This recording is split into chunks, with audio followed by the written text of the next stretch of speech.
So a message in area no wa now. Imagine wale la ogu wa we mi. Utele la ogu wa we mi. Why make ogu wa we cut marriage? Anybody want to be a lokbia. Uga be a lokbia the no man we cut marriage. Wa via wo keki. Oga we traditional marriage o keregbe or to buy aji go bo wa. A court marriage in Nigeria on the law. A friend no be about no 50-50 no. Any of be a normal level we court marriage. Why get one aru wa deba one obo? Why get one aru wa deba tonorie? Why get one aru wa deba moto no muri Nigeria? Why get one aru wa deba by fair? Cause yeah we are tamia we umana Jesus ku we fien. Traditional marriage or sacro no be right no ya VFA. Court marriage is very important. You see how come go. Oh yeah, we go to a taman whatever we court marriage by. Oh we on a plan will down because the law no work be. The law in Nigeria for question webo. A law not. Please, ma, are your prayer? Okay. I'm not a time wana. Wara itago wa bien no bia. Ni bia do this if we are. Or we want no. No.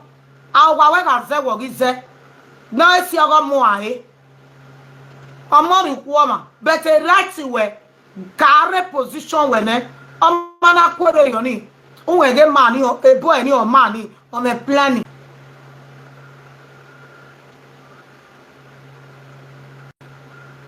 Oh, a court marriage is very important. Without court marriage, you don't have rights for the man life. Salaba ne midnight sunuba, boy or bokbanya ya for you. But when you do court marriage, in yoga ya, who cross ya, nobody no temper. Ya temper who ya yes, who ya yera. When anybody not do belly and a queer. Yana we are queer. You want to reboot the nan why here with me and bring here like a message now because here are women in Italian Marathi. I want to women in Italian right or Salobua or Georgie way because when we write. No one not frustrated worry man I like here. No one not do deceiving that way brain one a brain over also one just that waiting up pitching one. Why you got via Moko down? Why you are Rabowa? Well, why you got via Moko down? A more Moluga, a more a Fefia. By a vile matter. Una gira go a mock a red benoya gmina yefe. He joke here standing. In a knock woman, go be a 50-50. And in a knock be a member go 50-50. So, biani na we kwe wari ebute mena. Ona we kwe ege one na we la o wage na bo. We draw egbewe. On a plan. On a plan. So, oni na we gberara. Igba dori message na mwa mana o wa jemere wo keke. On a plan. O bia no bia ton yin yo wo kan we ga ya we court marriage. O bia no gele megbe no ya yo ko so ta. And when no bia be no ko ni na character ga we court marriage. A court marriage, my baba. On a marriage or true. Why I walk only make character with court marriage. Okono me character I go with court marriage. Okono ruji no bia. Okono ruji ni jodo. Okono mwe gberi otono ya omoto sota. I go with court marriage. Oh, onega gaga. E matter what am I wena. Eru do say ya we court marriage. Eru di kebe ya we court marriage. Eru du bao ya we court marriage. Rudu nyime. Wo kame na kina. He trust say he got travel area Nigeria yare. He ke ro biabe enye. Iga when eje mana egele jor uji meme hagu we court marriage. A court marriage e ba ibieka. When na wala la iwo take a long process nowadays. Cause all those small boys near J school ne e so do ajo be webo. So a law we webo na do via Africa by a court marriage magi we gena. Woman at take time a court marriage or a second divorce we not be frustrated. But we frustrated a court marriage. I have to tell you people the truth. A court marriage or I am baba mi J original. A court marriage we man at take time or Nigeria we 7 years. I be 15 years old I Jamaica. Ogba but so I sign hard time away. Agreement is an agreement. Okonome character I go we court marriage. I hope no vanonya pia. I hope no awe e always Z. I hope no ata we wono na owe wa gugu me kwa very o. E we court marriage with say oh man abroad don't try it. Don't try it. Oh no disturb you with tamago setting. Dog man up of a character warrior before uke boboyo. Apart from FA. Where FA mi ya wagmona. FA mi ya. But court marriage udu ame patron marriage. Or a computer we so person carry with court marriage. Forget about property. Forget about auto. You go your name matter. I remember Yanika we marriage oka. Any that dogere computer. We yaka we marriage. No matter what of your video. So to divorce with court marriage a long process. We do pay no lawyer. Must wait lawyer make call. But then on la lawyer divorce your ma easy. Especially Ezona Duaro. No we ekwe. Oh below you can take 3 years, 5 years. For what talk. Una ya rio ko no ma unsa. Odo alu nu e. Oh gwa den o ya gbo a. Oh no bia gwa lo den o ya gbe no ko wa. So you have no edo I ask girl wo kan we. No edo a ko na rio bo bia na ri remote wo wa. The matter salo boy what am I na. The message you now got here. Why I who made a mistake? Made a mistake. The law river. The law river. The manicale on a law no before all run now. You have your by law. Every year you have your by a court marriage. Every year. Every year. Because I mean no soon wo wa. I went it's a court. The judge may view about have view by way so I go to by court marriage. They will not soon up log.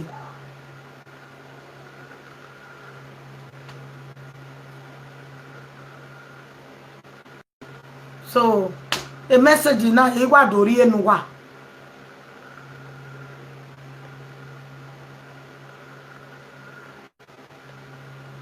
We have anything no bother we will you cause any here kaka bogun agbe. There are many messages in the only play.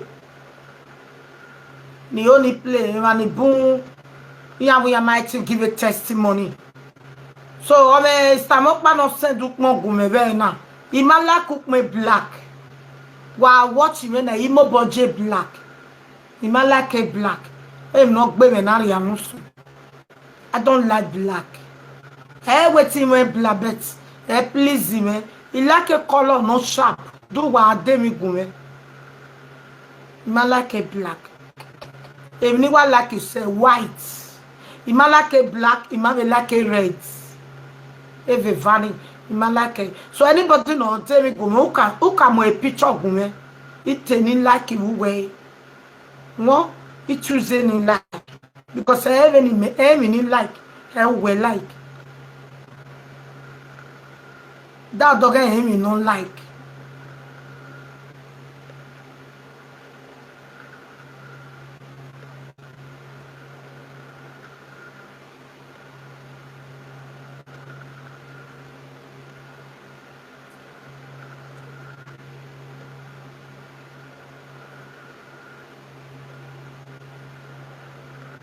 West sister me no nak me no la dia.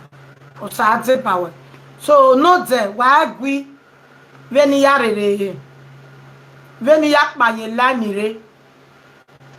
E ko na logo hiame. So e ko no ga logo hiame. E toilet ni ajo ya gbese 20 minutes.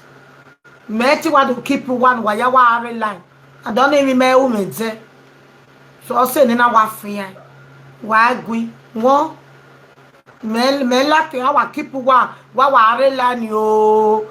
No, imalake. O se ni na wa fian. We no dey ma me ba 1001 ike fian. So why agui or what touch me kakabo. Hello, God bless you. Hello. Ibi okoriomo. Wa kigweti me wa we do epu wa bi ya epu wa e. Ki bi e ka ke yo ya na me we wa ya me ya gbogie. Ni do mu wa aja America. Men wa na do mu wa aja America. Me ma America. Afi anya gbe bo. Imeja America te na bi me ra bo ti mi na America gbava. Ima America. Oh, man, wa were 16 years. Wa we ni do mu ya America. Yo ya mu wa America eh. Ika mu wa he me ka ho ene. Meti mo ma re bo ni ma he. Ima America. Ayo de sun ya be gbegbe ti na. Hello. O site we.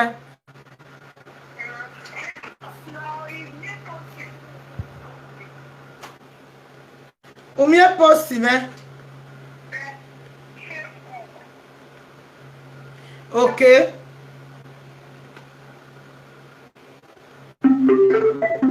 Hello, what hi?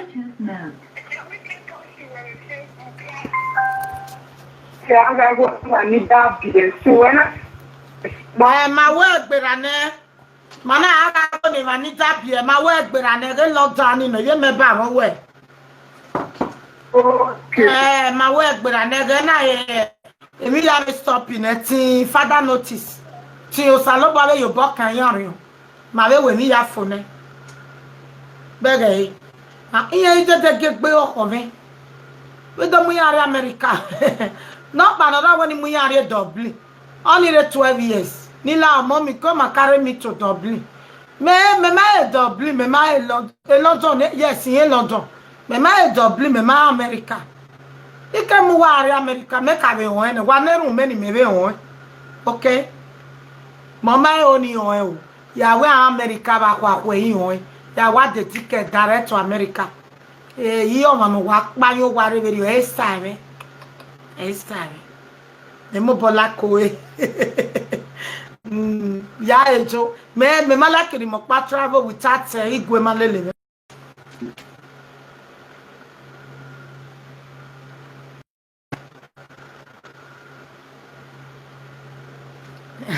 Ibi dunaka ibi enya ibi dunaka ma ibi aboni akin.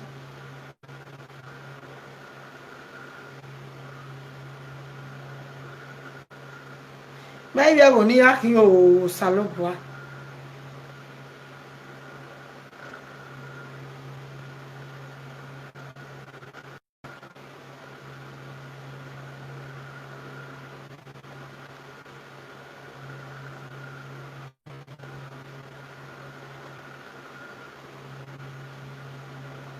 Agbona we gbegbe uga we bi no ma o agu we gogo adan wa we bi no mama awe we wa we wu.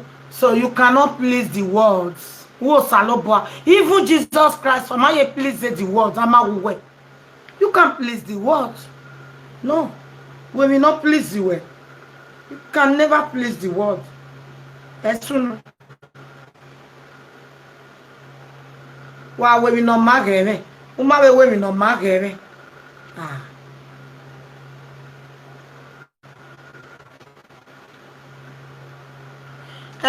Jama mi ati no gebo na o yo kori o nu wa na ya ga bae awe ni mo mu wa we se o be call we na many of them wa call City village na awu we se o wa ni me God of Jordan wa ya jinyare ya wa we se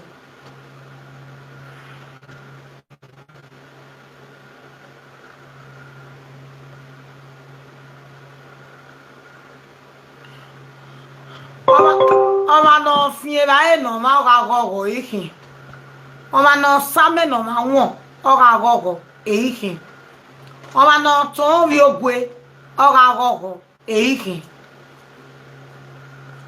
me we se ni regret e ma so ro ga we se o do regret I we se regret e mi nu ri u no ma ge ke ati we la dia u ga we no we ni uri o yi wo uri a o yi wo then you are the blessing of God.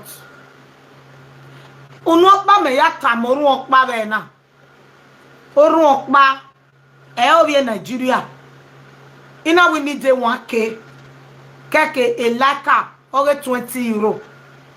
Awen ya aka letter, ya ari di check. Nothing Saturday ya receive unu okpa wa ya ma e. E obi Nigeria o every man they ku yo man no for igba ba via ma we cause any ma una ma spend go so many go ina go ni ba no na ka no e laka over 20 euro owe de gbe no hiwo that time na we had do e ge be no ya na ba ni ba no e ni de 1k abeg o sale ba na we ask yari enu e na ta wa no. But giver never lack. I when you worry, nothing Saturday. Wami check. A check of Gualoa. A penny in the area of my catching away yet is also. What you check it when you receive a war one. Area in that monaji. Also in that time where waga sisi. Emioka ona kaze ave magmo.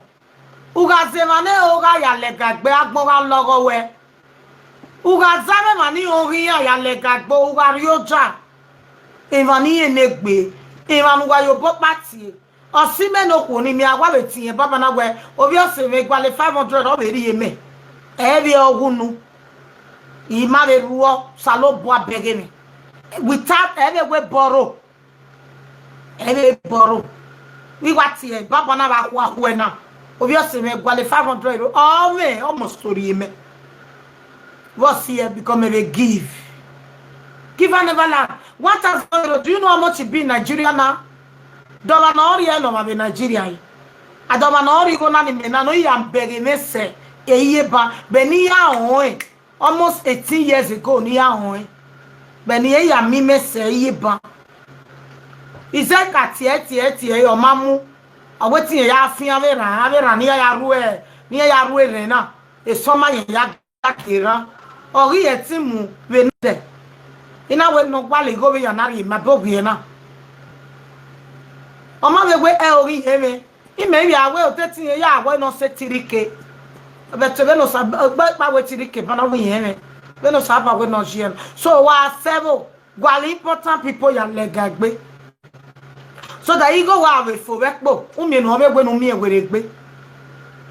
O si ya ige meso, ya remania ya bakia. Iya te mama fiame, melele gbe ni mo bo. Ugme se tie so we brota, ge manu we wa ya legagbe. We me ye me no pa me. Wa hia ya zo we ge unu wa ya sie wa. The only friend in wa me, give me one rap.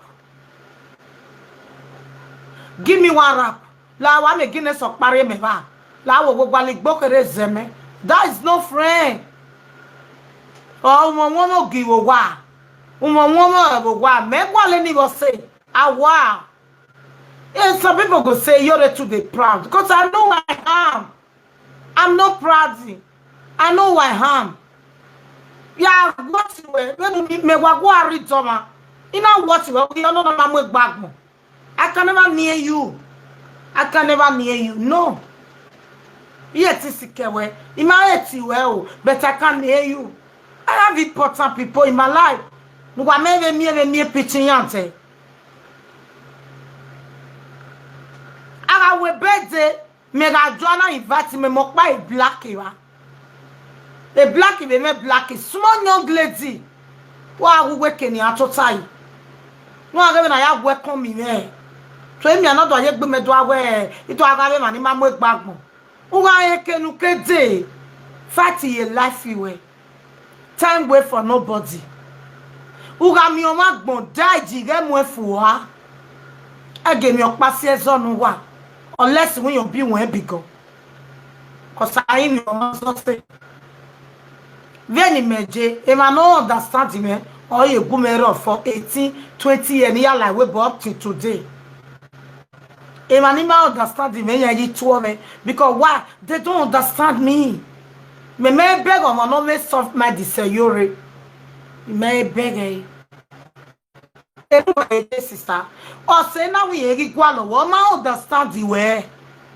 Oh, ma understand the way. I understand the way. Oh, I don't understand the way. All the way so tough forever. Any minute to are and what break. What setting break. Oh, I don't understand the way. We can all was soon walk your way. Where no way we can go. Yes. Adam Yegbe, Wari Doma. Very important. Wari Doma. Especially not beg or money where or me yoma. Oma no me yoma yoma be relationship because he have a lot. Ome dioma me dede omo wi okan me ya. Yoma. Aneru nale lo po ma lo de. Ma ne o ga.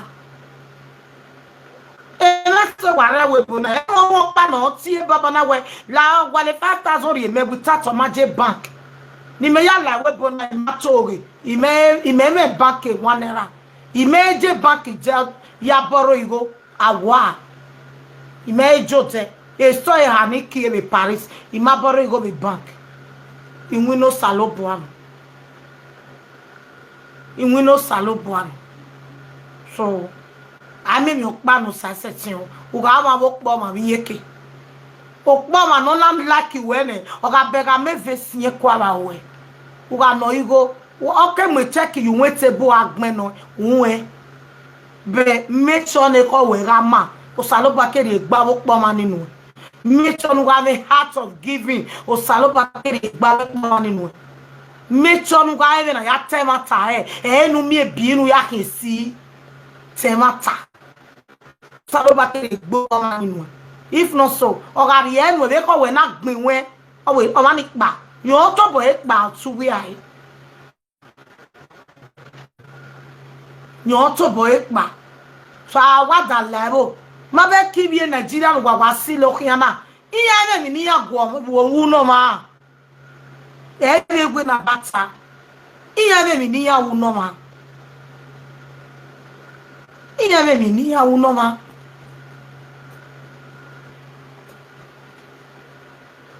wa mi ma no important no correct ne u ga or they nice sikoi igogo gwiawu wa eni ose owa groove eni ose saloba ne mi dange sunu dawe mabege ya no do awu gogo wo wa wi aka giewe mabege ya no do alakoni ya aware do to we ya wa gbon lakoni eni oka giewe saloba ne zoge sunu nu wa ba wa o nu wa be boyfriend we eni oka giewe gbina ye life we uga me je ne ya me jobo u me gbe no fi anu uga de gwale magbon no support we gwale magbon ege no gi na u kiye Nigeria ibi do ma wi gogunme ibi egon ga wi gogunme ibi egon no fuwa unu pa ya wa ya tie ori Western Junior o ya ri egunme of ya no go dete no good day na iwe gege mi block of ri egunme o ga o ye to West ni me o na me lo Paris egbe ege setting la webo ige setting so wa da la bo gwa le magbon yawe go do wa na ni de Godfather abi ma no fu ayawe Godfather uga ye ma ne ku we Godfather igo we ya be uga ye ma ne ku we Godfather wa mu ya le restaurant si ya gbo ba ya nyon ni ya me de ne gbin ya de we ti to ri uga ye ma ne ku we Godmother o ga we be do ju no see goods but uga ye ma no fa we Godfather e Godmother we ga we birthday wa ga go di no mu no e birthday gi me ni 1000 be na e go di no mu me be birthday kotina di me ye ki e na cause all those things I do every time me mama be like no ro mo na e go do e not tamu wana Uga joma no for. We ma be ga dancing wa ya say godfather. Iya ake Nigeria dia webo. E logo jo pa ya e pe ni ya vi pin ya ji ya mure. Iya mo mi na egiwa. Wa do zero bu wa ya mu ya be trace station. Wa welcome ya be na we. Oga ebo no. Oh, we are amebo we owe our birthday. Ela na ai ba be tero yo we nu. Do wa gwale godfather. Not imeta na ma wa de. Anybody no gwale godfather godmother gwalebo ebo eti ari ki o ya dupi go re of your gwero wa egodi won pa egodi ni gana na jano ma o ma ni be jana no be France ne Jennifer ijani bi je gana ebo ni ojo e me gift egodi almost 1,000 euro but again na you ga mo me bi aje gana imagine ni ari ye na wa jane Apa na nigga dumb. Ever tetamu wana. Wa are webo. Who ya take godfather? Ani ya nene. Ani ya ni mami go ya the generator. Oh well, because no jo do bonwe. Osaloba no ki input na. Wa ga ugi yeke wa ugo dao. We are take godmother go we to bana we je e godmother gwale 1,000 re menori enu ha. O mari ogwe bage. O ma digo we ya bowa. O ma digo we ya di moto. Digo we are you talk. Digo we are agbele with every Sunday. But oga ebono, your hand will never dry. Your hand will never dry. Heavy ogunu. We are to godfather we bana we pa de kadimia emi owe. But we are tiebo no a godfather we. We are when no we are there who block you so place. All what drive your 2 o'clock all la jom with motor latia. Where are you? I'm coming. Just wait, eh? Oh, panic. Where came you know soon or dropping motor? What is going on? What? Or find a solution when it. Oh, dawa awuge yeke. Oh, say ya tana ya wujoro fien ogbe. Ufien o se won wegbe. E godfather we me na gele tade. E bo we me bo ni me godfather godmother. The black. The black in your bono nya je no ma. Wa do wa ba ma me no sign nu e. E bo yen la de yen guarantee nu e. Wa here reto wa agency soro wa here reto wa. Awo na no back we yen mo wa no. We are you no party ya be bona. Ba bona yen gu we kole e. La gu me kole yen tin ya we ma we yen ga guarantee. O wa me ya guarantee ni jore. The black in o wenwe. Ebe we ni me na mi mego. Awa. Ebe we ni me na mi mego.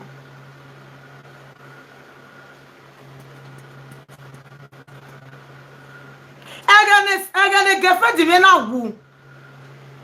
Of men me o mani me. Ni o se ga bere abere Estela Magion. Ana fi o ton ana ya bere. We are way. Awe aso awe osie gefre di yokin. Ya we ya no. You fight case ni. Na kana o gan meru we gan. You fight ana gele we up to today. And then I will get the village. I will go more and Latin wa bege. Wa me bo be webo. Why I go? I go ni kwa lo wa ni ari e ba ni. Why da ji yan say godfather? For what? Una me better ebo wa ari na Nigeria titi e ba si ni avie soja nu we. Do wa ma no wa en na. O call e. We o e lo ya e lo na.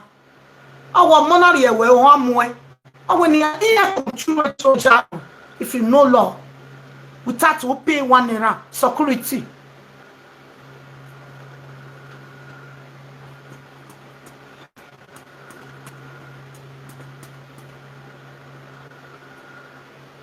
Again, in Menareta, a fridge may dry. You just want to have choppy a fridge. Every when a butter. A washing machine, a more joy. A bed in a more joy. A wardrobe with sexy bed in your door. 3,000 something. Bed, I will how almost. A scenario line, he told him. If you're Paris in the area, one mamma bed, one mamma wardrobe in a mere bed in here. We are like bed in me. We are to join what power have your bed already now. I'm more joy. So waze ma gbon bo se. E pa no ma mi go ya pray go we ya ze Godfather. E pa wa free yan. Wa kamie ne ya kwa lebo. O ma me ni ba ni. So that wa be ni te e pi yan be wu wa. Before ever here te we party ado aboro go bo me. But he do ga we man be boro go na eno be ju nu ri a bi eke. Ena is stop.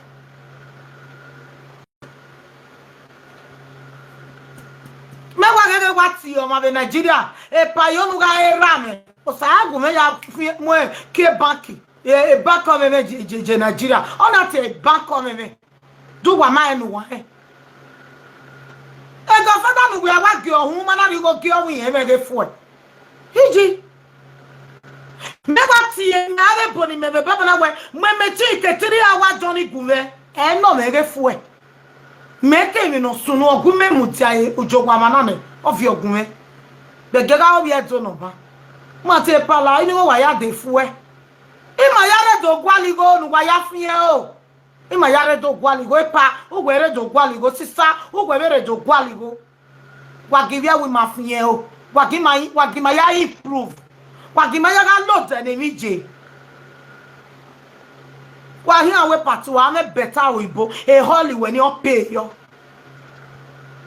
man I pay half e not a tama we na but I go mo ta go bi eto no nu ya ze o mama wi po ni ajo nu te ni ogo e ani e no uri yeke what's the need uga e mu me go wa do we kwebo ai ma ya do kwa we webo no eri eme o ma no me go to ta ye webo o kan yo kan re ugbeso eye e la webo igo ma ya to kwa lo so wa ki ma le lo deni se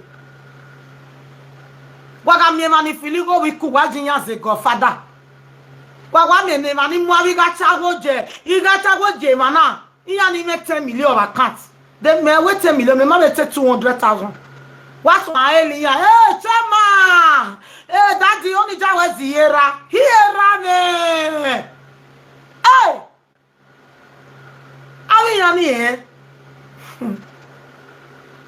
aba tata mu wa ibi ogbesi awon ta we bi awon me kwe fiye o ono na na ede me ke no wie eru mu no wie o je me store ni me via me ameji nu gwa ya ziera o ko ni o ya do e pugo sa lo ba le ra ga gu wa ko e